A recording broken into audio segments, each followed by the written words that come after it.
검사에 이상이 없거나 치료가 다 끝났다고 판정이 났는데도 그냥 아픈 분들이 되게 많아요. 그런 분들은 지금 왜 아플까? 어디서 아플까? 그 원인은 에 있습니다.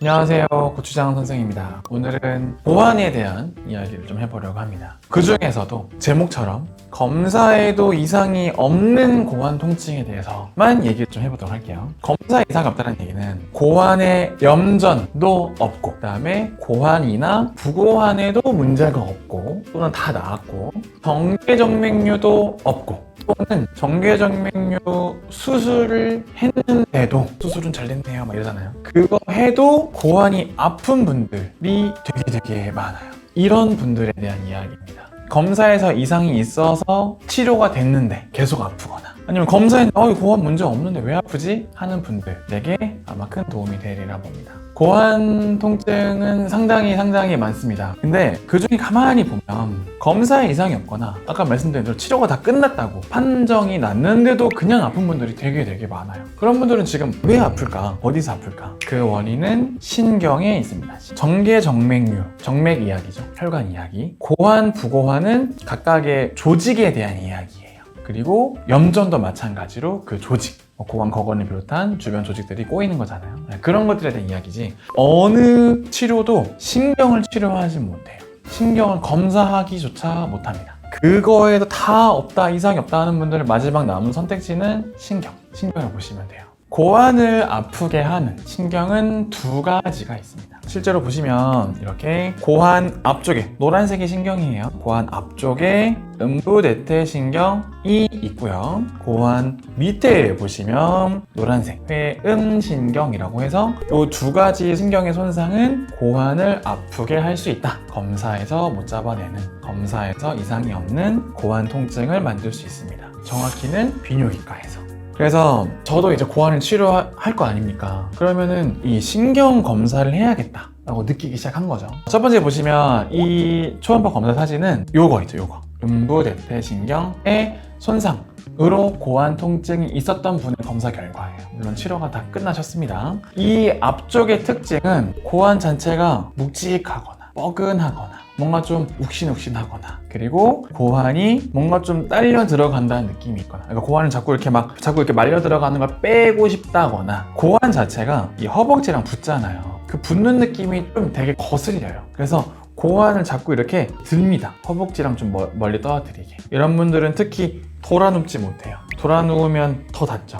더 아프거든요. 무슨 말인지 바로바로 아실 거예요. 그러니까 이런 경우 요 문제가 많아요. 그래서 방금 보여드렸던 사진처럼 그 검사를 해야 되는 거고요.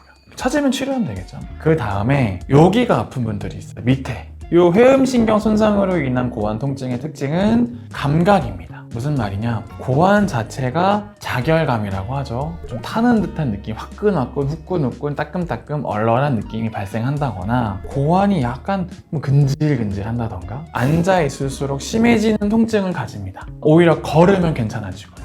이 회음신경 손상은 제가 보여드리고 있는 초음파 사진처럼 그런 식으로 찾게 됩니다. 안타깝지만 사실 좀 오래된 분들은 둘 다 있는 경우가 많아요. 그리고 또 이게 오래되다 보면은 이게 신경들이잖아요. 보통 이게 3개월에서 6개월이 지나가면 만성이 되거든요. 그러면 기능들이 바뀌어요. 무슨 말이냐, 신경 자체가 변해버립니다. 정상 자극이 통증으로 변해버리는 그런 경우가 생길 수 있고, 실제로 나는 통증이 1만큼 아픈데 이게 막 6, 7, 8, 9, 10 커지는 통각 화면이 발생하기도 하고요. 그리고 감각 자체가 변해버려요. 이쪽은 내 고환 같은데 이쪽은 내 고환 같지가 않아요. 뭐 전체적으로 막 얼얼하고 막 느낌이 이상해서 어디가 아픈지 모르겠어요. 이런 경우까지 가거든요. 이러면은 여기 있는 신경의 염증이 아닌 기능 검사를 해야 돼요. 기능까지 문제가 되어 있는 경우에는 염성 공진단, 그걸 처방을 하고요. 초음파로 봤을 때 염증이 있는 경우는 아피톡신을 통해서 염증을 빠르게 제거하는 치료를 하게 됩니다. 그러니까 무슨 말이에요, 일단 치료법이 뭐가 있냐가 중요한 게 아니라 어디가 어떻게 다쳤는지를 먼저 알아야 된다는 소리죠. 그래야 뭘 알 거 아닙니까?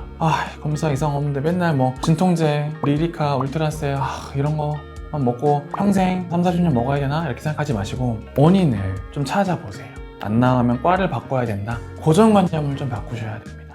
문제는 신경이 거의 대부분인데 비뇨기과에서는 이거를 잡아내지 못하는 건가요? 네, 비뇨기과 특성상 일단 하는 검사들이 뻔하죠. 소변 검사, 방광을 보겠다. 또는 전립선, 정액 검사, 전립선 그 조직을 보겠다. 그런 식이기 때문에 보안 자체 초음파를 통해서 그런 각 기관들을 보는 과지, 여기 연결되어 있는 신경은 사실 그쪽의 영역이 아니긴 합니다. 그러니까 우리나라 비뇨기과의 한계라고 보면 되죠. 그래서 그 과에서 못한다고 해서 치료를 못 고치는 게 아니에요. 그거를 맡고 있는 다른 과가 있기 때문에 그쪽으로 같이 치료하시면 됩니다. 되게 심플하게 생각하시면 돼요. 그러면 어떤 치료를 하길래 결국에 이렇게 넘어오는 상황이 될까요? 뭐 항생제, 뭐 수염 진통제 계속 먹다 보니까 몸이 점점 상하거든요. 아, 이건 진짜 아닌 것 같다 라고 하셔서 뭐 검색, 뭐 유튜브나 뭐 이렇게 해서 오시는 분들도 있고, 그러니까 결국 제가 가장 안타까운 건 시간을 너무 많이 허비하고 오세요. 이 신경치료는 시간을 허비하면 안 되거든요. 그래서 빨리빨리 끝을 내야 되는데 정말 하루, 정말 몇 시간이라도 일찍 오시면 치료가 더 빨리 끝날 수도 있어요. 그래서 일단 검사부터 해보시는 거를 가장 권장드립니다.